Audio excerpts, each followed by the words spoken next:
My name is Connie Saldana. Actually, I say Saldana. Okay. ConnieSaldana. And your title, Connie? I am a planner at Senior and Disability Services of Rogue Valley Council of Governments. All right. So tell me a little quick overview of what the Council of Governments is doing for the homeless here in Southern Oregon.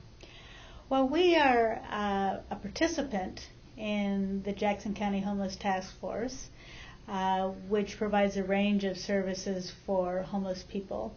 And we also administer permanent supportive housing project for homeless people with disabilities. And basically, we give rent subsidy to people who have been homeless and who are disabled, and they can live anywhere in the community. We don't have a fixed location for them. And how many folks are there like that here in Southern Oregon that are needing this help? Well, we just did a survey in January, and we found 602 people who were homeless, plus an additional couple hundred veterans who were surveyed out at what we now call SOURCE, Southern Oregon Regional Clinics and Center, along those lines. Yeah.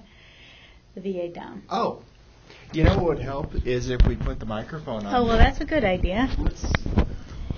Let's do that again. I am sorry. Okay. Well, do you need to test it? Yeah. Mm-hmm.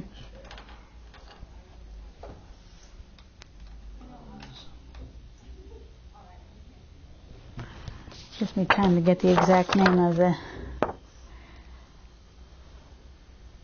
Oh, it doesn't have it on here. Okay.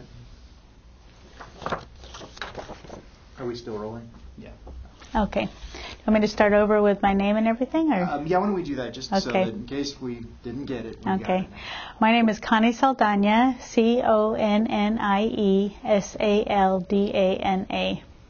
I'm a planner with Senior and Disability Services of Rogue Valley Council of Governments. And once again, tell me a little bit about what your organization does. Okay. Well, we participate in a county-wide coalition called the Jackson County Homeless Task Force.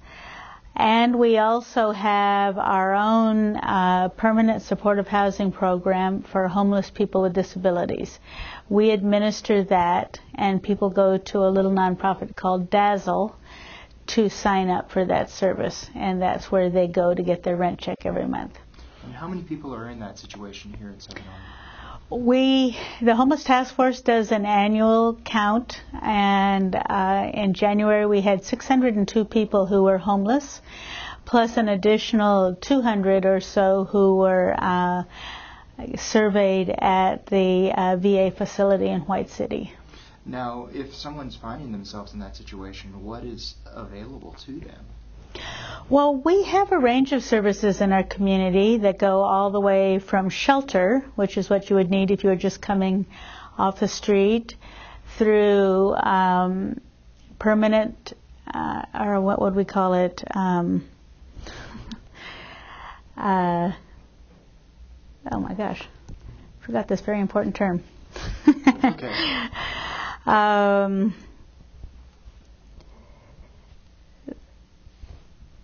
Oh my gosh, how did my brain just forget this term that we use every day of our lives? It's always it's where they're there temporarily for up to 6 months in the shelter. It's well, I'll tell you what, I'm going to have to find out that term and get back to you, or maybe it'll come to me during the interview. I'm sorry.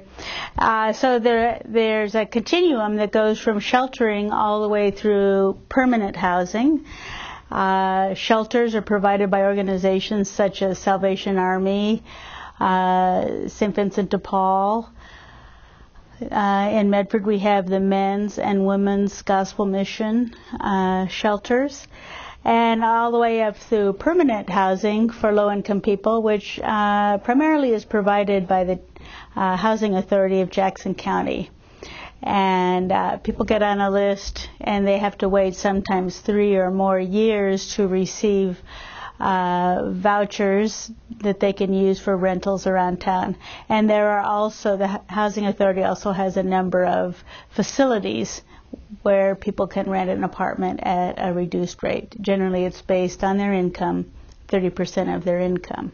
And then what do they do in between, in the interstitial between finding themselves homeless and getting that, waiting that 3 years? Well, hopefully they'll be able to get into a shelter, and hopefully they'll just be able to make it, to get by somehow, the way people do. They might go into a transitional shelter, which is generally a shelter that has some sort of program with it that you set goals and you take steps to meet those goals, and then you're ready for permanent housing. And sometimes you can go into permanent housing and just have support in the way of case management, somebody to advocate with your landlord. Access, which is our community action program, has rental assistance and utility assistance if people need that. And Access also provides food if people need that. There are other nonprofits that provide different supports. It would be nice if we could intervene with the family before they lose their housing, help them with a little rental assistance, some counseling. Maybe they might want to go to consumer credit counseling and get a payment plan for their bills. There are classes that are offered where people can learn how to be better tenants, and this will hopefully help them prevent becoming homeless. Or if they're already homeless, it's a requirement to get into our program, which is called Home at Last, to take that training. And the training is called Second Chance Renters Rehabilitation. And that class teaches budgeting, negotiating, tenants' rights and landlords' rights, and the resources in the community. These are all very important pieces of information for someone to know to be a good tenant. So their first step would be to get into that program.